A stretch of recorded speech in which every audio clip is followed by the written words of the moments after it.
तुलसीदास जी महाराज। जब भी आपको नाम बोलना हो पूरा सेंटेंस बोलिए, पूरा बोलिए आदर के साथ। तो अब बताइए, श्री हनुमान चालीसा किसने लिखा? गोस्वामी श्री तुलसीदास जी महाराज। आपने क्यों लिखा, इसके पीछे भी एक कथा है। कहाँ से शुरुआत करते हैं गोस्वामी जी? श्री गोस्वामी तुलसीदास जी कहते हैं, श्री गुरु चरण सरोज रज निज मन मुकुर सुधारि वर्णौ रघुवर बिमल जस जोदायक फल चार। श्री गुरु चरण सरोज रज। हे गुरुदेव भगवान, श्री गुरु चरण सरोज रज, ये गुरुदेव भगवान के ये चरणों की जो रज है, इस रज को मैं अपने मस्तक पर सजाऊं। क्यों मस्तक पर सजाना है? क्योंकि हमारे मन रूपी दर्पण को इसी रज से साफ किया जा सकता है, दूसरी कोई रज नहीं है। हमें अपने गुरुदेव भगवान के चरणों की धूल को अपने मन हृदय में लगाना चाहिए। क्या होगा? जो हमारा हृदय में दर्पण है, जिसमें अज्ञान की धूल जम गई है, जब हम इस धूल से उस धूल को छुटाएंगे तो दर्पण शुद्ध होगा और उसी दर्पण में भगवान राम का दर्शन हमें होने लग जाएगा। इसलिए अब मैं गुरुदेव भगवान के चरणों की रज का आश्रय लेकर वर्णौ रघुवर बिमल जसु, अब मैं राम जी के पावन यश का गुणगान करूंगा, जो चारों पुरुषार्थों को देने वाला है। जो दायक फल चार, चार प्रकार के फल होते हैं, धर्म अर्थ काम और मोक्ष।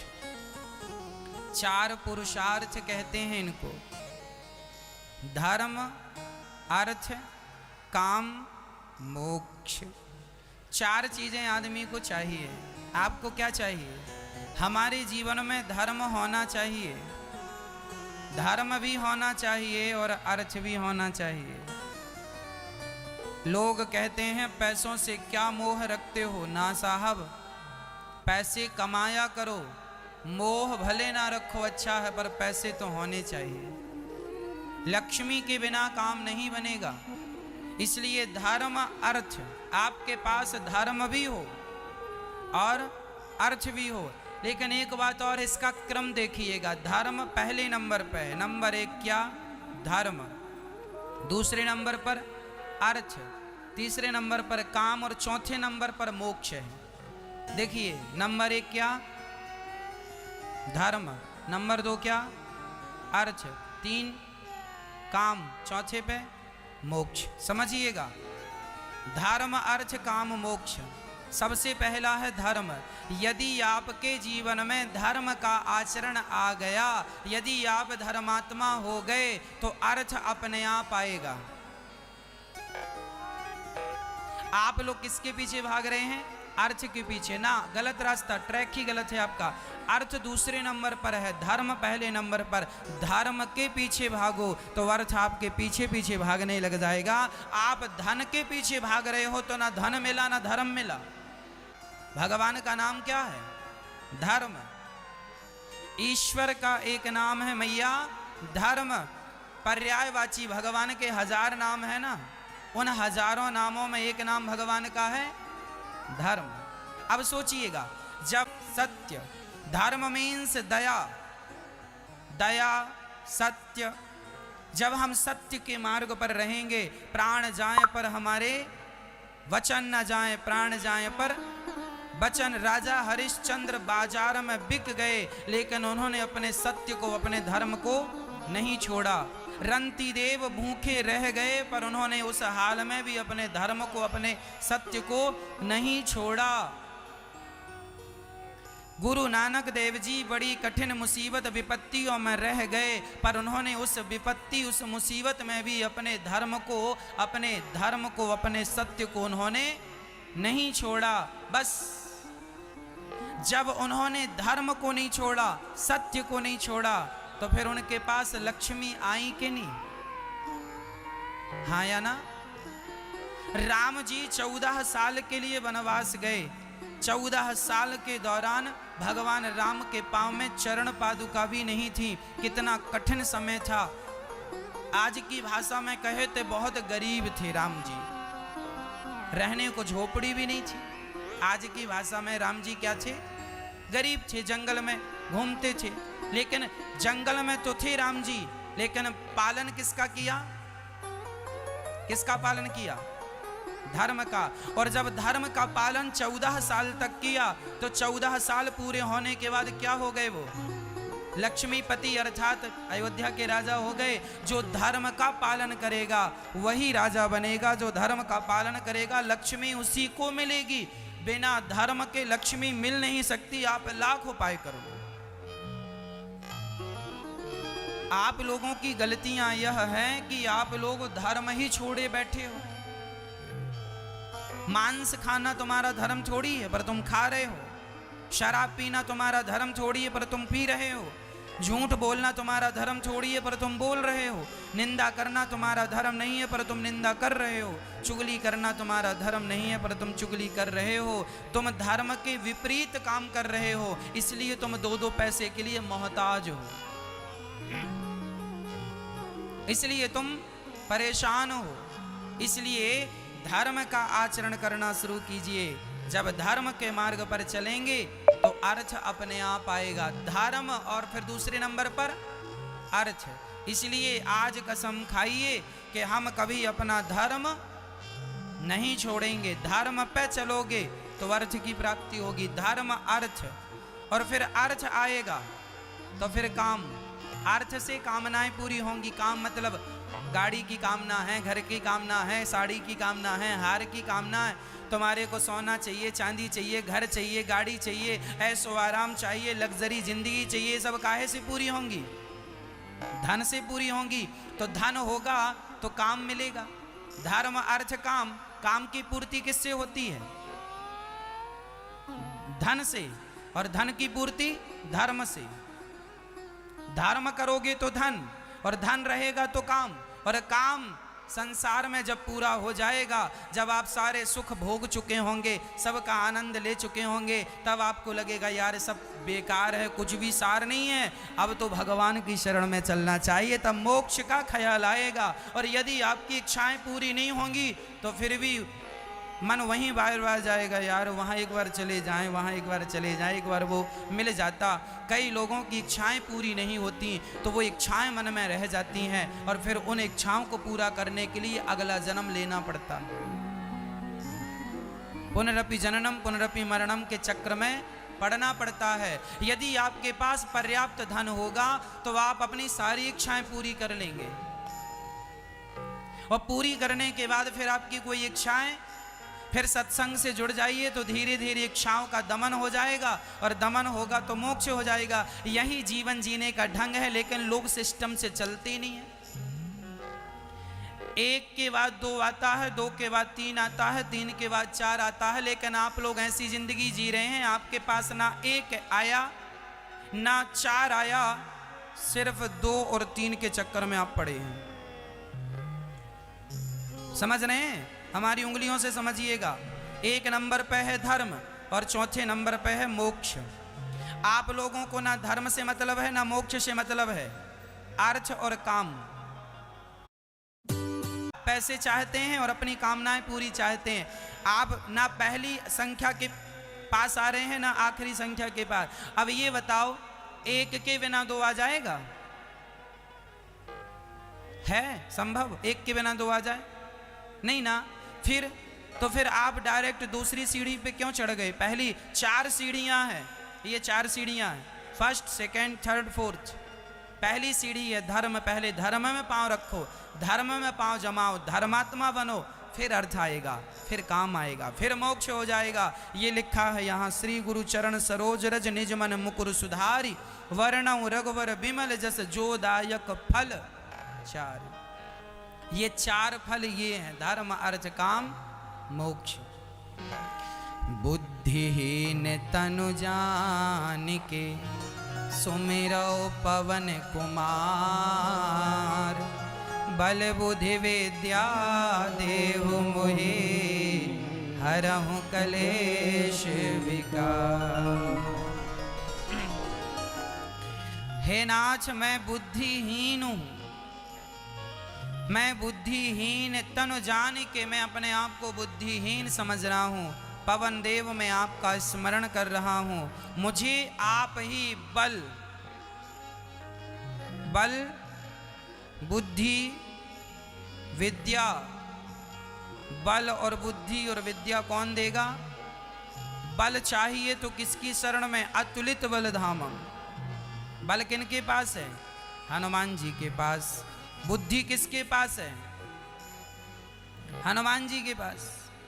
और विद्या किसके पास है? विद्यावान गुणी अति चातुर। फिर हनुमान जी के पास क्या है? बल बुद्धि और विद्या। यदि बल चाहिए, बुद्धि और विद्या चाहिए तो श्री हनुमंत लाल जी की शरण में जाओ। बल बुद्धि विद्या देहु मोहि हरहु क्लेश विकार। सारे क्लेशों को, हमारे जो विकार हैं, हमारे अंदर कौन कौन से विकार हैं? काम क्रोध लोभ मोह, ये शत्रु हमारे भीतर बैठे हैं। यदि इन विकारों को, इन क्लेशों को समाप्त करना है तो श्री हनुमंत लाल जी के पास चले जाइए। हनुमान जी से ये सब काम क्रोध लोभ बड़े घबराते हैं, हनुमान जी से थर थर कांपते हैं, इसलिए हनुमान जी की शरण में चले। जय हनुमान ज्ञान गुण सागर, जय कपीस तिहुँ लोक उजागर। हनुमान जी को कहते हैं जय हनुमान। जय शब्द क्यों?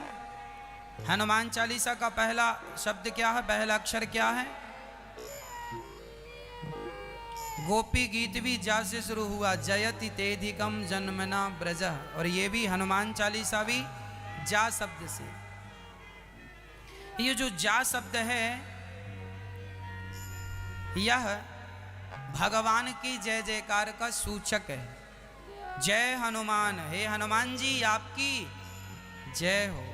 जय हनुमान ज्ञान गुण सागर, हे हनुमान जी आपकी जय हो। किसी ने कहा हनुमान जी की जय क्यों कर रहे हो? क्योंकि हनुमान जी ज्ञान और गुण के सागर हैं। देखो हनुमान जी की बात समझिएगा, हनुमान जी ज्ञान के भी सागर हैं और गुणों के भी सागर हैं। अच्छा, ज्ञान और गुण अलग अलग हैं कि एक ही हैं? अलग अलग हैं। गुण क्या है? तुरंत निर्णय लेने की क्षमता आपके अंदर है, वह गुण है आपके। ज्ञान तो हमारे पास, आपके पास है, हमने पढ़ लिया लिख लिया, ज्ञान है, लेकिन उस ज्ञान को प्रैक्टिकली कहाँ पे क्या कैसे यूज करना उस ज्ञान का। कहावत है जहाँ सुई का काम हो वहाँ सुई का उपयोग हो, जहाँ तलवार का काम हो वहाँ तलवार का। किस समय हमें कौन सा ज्ञान चाहिए, किस समय किस ज्ञान से काम होगा, वो जो नॉलेज है वो हनुमान जी के पास। इसलिए पहली चौपाई में लिखा है जय हनुमान ज्ञान, आप ज्ञान के गुणों के सागर हैं। मतलब इतने गुण आप में हैं, इतना ज्ञान आप में है, जैसे समुद्र की गहराई को नापा नहीं जा सकता, उसी प्रकार हनुमान जी के ज्ञान और गुण को कभी नापा नहीं जा सकता। ये चौपाई का ये अर्थ है। जय हनुमान ज्ञान गुण सागर, जय कपीश तिहुँ लोक उजागर। वाह, हनुमान जी का तीनों लोकों में जय जयकार है। हे हनुमान जी आप कोई पृथ्वी लोक में नहीं, आप तो स्वर्ग आदि वैकुंठ आदि साकेत आदि लोकों में भी और पाताल लोकों में भी, तीनों लोकों में आपकी सत्ता है। अर्थात आप कहीं भी जाकर अपना प्रभाव दिखा सकते हैं। तीनों लोकों में हनुमान जी की जय जयकार है। धामा हनुमान जी किसके दूत हैं? रामदूत हैं। और आप लोग किसके दूत हैं? हनुमान जी नाचते हैं तो राम के कारण नाचते हैं, हम लोग नाचते हैं तो काम के कारण नाचते हैं।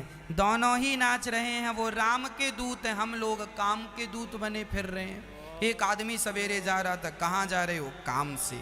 शाम को फिर कहाँ जा रहे हो? काम से। कल फिर कहाँ जा रहे हो? काम से। काम से जाता जाता काम से ही चला जाता है। दिन रात कहीं जा रहा है, कहाँ जा रहे हो? काम से जा रहे हैं, काम से। आप लोग कहाँ जा रहे हैं? काम से। मतलब तुम किसके दूत हो? काम के, काम से जा रहे हो। और हनुमान जी कहाँ जा रहे हैं? माता सीता की खोज करने। किस काम से? राम जी के काम से।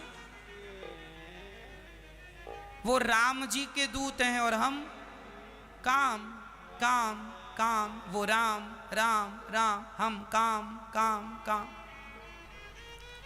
यही अंतर है। हमें काम का दूत नहीं बनना, हमें काम नचा रहा है। हमें कौन नचा रहा है? काम। और हनुमान जी को कौन नचा रहा है? स्वयं राम। तो ये बताओ कि काम का बंदर बनना अच्छा है? किसी ने कहा हनुमान जी आप बंदर ही क्यों बन गए? भाई 84 लाख योनियां हैं, हनुमान जी कुछ और हो जाते, बंदर का रूप लेने की क्या जरूरत थी? कोई और बन जाते हनुमान जी। जैसे जामवंत जी जामवंत हैं, भालू का वृक्षराज का रूप लिए बैठे हैं। हनुमान जी बंदर ही क्यों बने? हनुमान जी ने कहा सिंपल फंडा है मेरा, जीवन में बंदर तो बनना ही पड़ता है।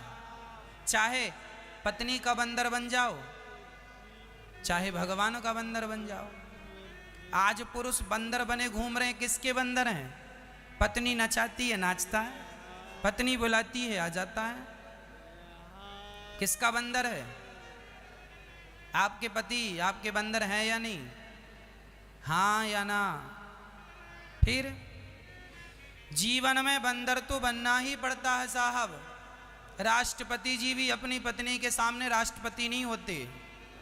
ज्यादा बोलते होंगे तो बोल देती होगी, सुनो जी यहां ना चलेगा तुम्हारा राष्ट्रपति शासन, यहां घर में बैठो काम करो। फिर अर्थ क्या निकला? बंदर तो बनना ही पड़ता है, चाहे पत्नी का बंदर। और ऐसा नहीं कि सिर्फ पति बंदर बनता है, पत्नियां भी तो बंदर बन जाती हैं। बंदर नहीं, बंदरिया। हाँ, किसकी? पति की। पति तुम्हारा बंदर बना है तो तुम नाचती हो उसके लिए, किस बंदरिया बन के। ये जीवन में बंदर बनना पड़ता है, चाहे तुम पत्नी बन के पति की बंदर बन जाओ या पति पत्नी का बंदर बन जाए। हनुमान जी बोले जब बंदर बनना ही था तो मैं पति पत्नी का बंदर ना बन के राम जी का बंदर बन गया हूं। जैसे राम जी नचाएंगे मैं नाचता रहूंगा। भाई नाचना तो पड़ता है, बिना नाचे काम होना नहीं है। पत्नी कहेगी बाजार से जरा